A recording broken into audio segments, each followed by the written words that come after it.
becoming more effective. The opening line, hey Mike, hi, my name is Mike, I'm with By the way, again, I'm going to be talking about the momentum slides, but then I'm going to talk a little bit about how I approach it as well, a little more advanced. But this is definitely very, very good. So don't think that I said more advanced, that this is not good. This is good to gain consistency and then make it your own. Hi, my name is Mike, I'm with Remax Edge, your house listed. House listing expired today. I was calling to see if you're still selling your house. Okay, this is the very aggressive approach. Yes, great. When would be a good time for me to come by and share my proactive plan? No, have your plans changed? So they say no, then you ask them, hey, have your plans changed? What changed? Some people were selling, especially if it's investment property, some people were selling their house because they need some cash, right? You're going to get that now today during this time. If they owned a business, they may be cash light. You're trying to find out why they were selling their house, right? Write that down. You're trying to find out why they were selling their house, okay? And you're going to try to find out what they were going to do next. Most agents, when they're calling expires, they don't even care. They go right, oh, I'll list your house today. I'll get top dollar. Your agent stunk. I'm the best agent. Okay, find out where they were going and what happened. And then here's a beautiful one, guys. Here's a beautiful one. Why did you feel your house didn't sell? This is a go-to question. This is something that's very, staying curious. This is what I love, is staying curious is the key to this all. Ask more questions and listen. Why do you feel your house didn't sell? I don't really know, right? And so most agents will go to the real negative part. Just ask more questions then. Did you have a lot of showings? And I get it, for the naysayers, there's going to be objections. There's going to be objections, right?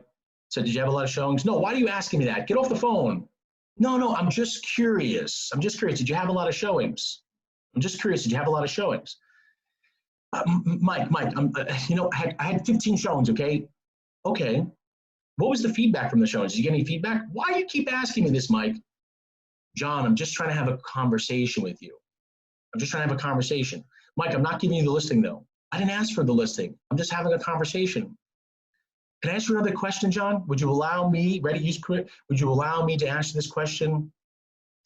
Did you have any buyers who came through your home, buy another home? So the buyers that came to your house, did they buy another house? I know the Jersey peeps. They want to go right to the punchline. Did the buyers come through your house? Did they buy another house? Did any house similar to yours, while it was on the market, did it sell? And let me ask you, can I ask you another question? Remember, always ask for permission every time you ask a question. Can I ask you one more question, John? How did you arrive at the price? Mike, my agent picked the price. Well, you had to agree, John. If the agent picked the price, how did the agent arrive at the price? Did you know that the pricing benchmarks and trends, there are pricing trends and benchmarks that exist in your area? Did you know that? Are you aware of the quarterly trends? Did you have a price reduction while your house is on the market? Mike, you should know that. John, come on, John. There are hundreds of homes that go up on the market, and I never told you I studied your house. I'm just letting you, I'm just asking. Do you have a price reduction? Were you informed of the consequences of pricing too high in your neighborhood? I don't feel like my price is too high, Mike. I never said that. I just asked you, were you informed that they were pricing too high in neighborhood? Are you aware of price per square foot ranges? Okay, no, right? So all these questions could lead to a no. And then here comes the value prop, guys. Here's the punch. Do you think this kind of information would be of value to you in your attempt to sell your house? Right? And I know somebody wants to give you a hard time later, but we just, for all intents and purposes, to get through the presentation, let's go. Yes. Then when would be a good time for me to set up a Zoom or come to your house to discuss this and share this information with you? Remember, I like to give two choices. I have a 7. First, I ask, are you an evening person or are you a morning person? I'm an evening person. Does 5 o'clock work or does 7 o'clock work? Always give two choices. Okay, here we go, guys. These are things that you're waiting for. I wish you guys would stop calling me. Remember, seek to understand. Seek to understand. I know Adam Contis brings up that up a lot. I understand your frustration. And I know, here we go, the naysayers. Mike, it sounds so cheesy. Guys, then you're in the wrong business. If you really genuinely don't care, then you're in the wrong business. So yeah, I understand your frustration. It's my intent not to harass you, but rather to find out why your house didn't sell. We're going to relist with our current agent.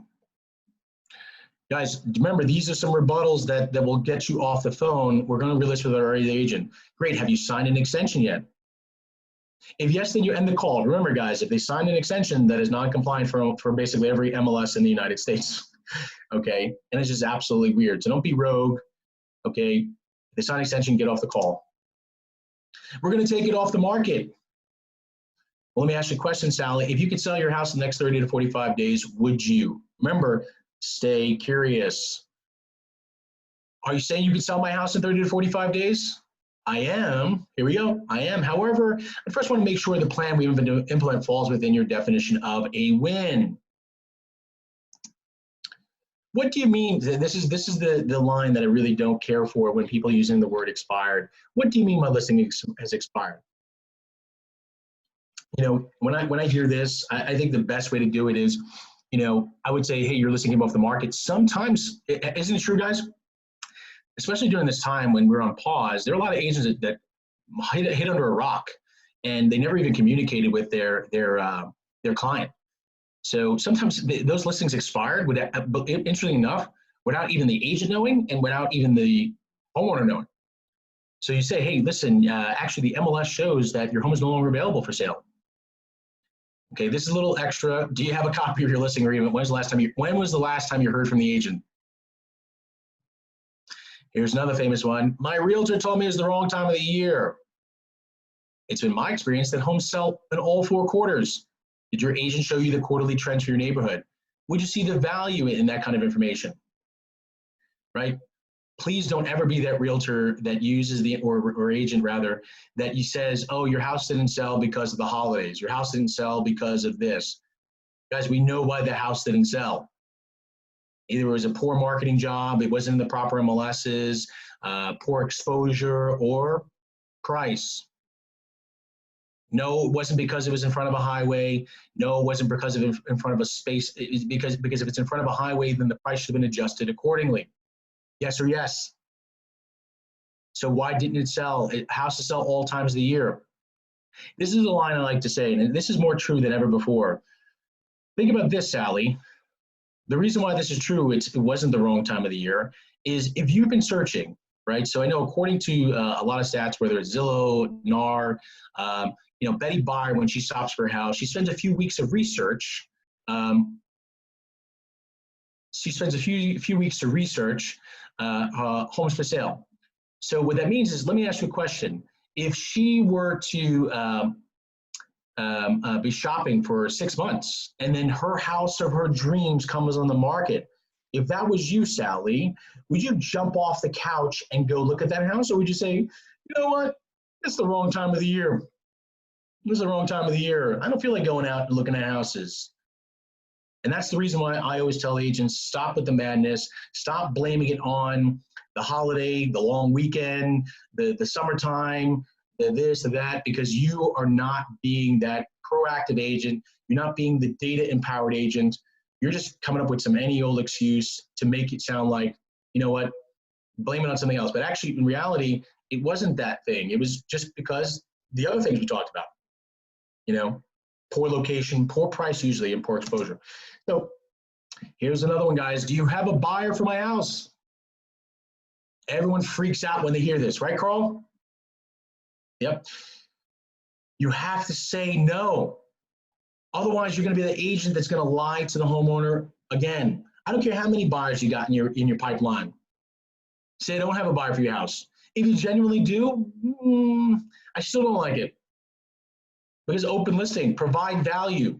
If you're going after the listing, and that's going to be that's the client you want, then don't tell me you have a buyer right now. So you have a buyer for your house, not currently. However, I do receive calls on a daily basis. Should your home fit that criteria for one of my buyers? I would be the first one to show it. Now, the reason why you do that, guys, you want to set the tone. Because if you're chasing expireds regularly, the reason why most agents get deflated is because they bring, by the way, rogue, Carl, sorry, I'm going to go rogue for a second. We know those agents out there who try this approach, but then they burn out quickly. They bring their cousin to the house because they don't want to bring their actual customer. They bring their cousin, you know, and they bring the cousin to the house to show the house, make believe they have a buyer. Oh, this is a buyer, you know, and Johnny's really hot for this neighborhood over here, and Johnny's interested, right, John? Hey, you're interested in the property, John? Yeah, yeah, yeah, yeah. And it's their cousin. Stop it. This is crazy. You're wasting so much time. And guess what? Remember when I go back, if I had time, I go back to all the beginning of the slides. That first week, that's why the homeowner's upset by week 2 and week 3, because the agents have tried everything, right? The agents say, I've got a buyer. Can I come over right now? And then they go over right now and they say, oh, my buyer had to go to work today. You know, come on, guys. You know you've done that before.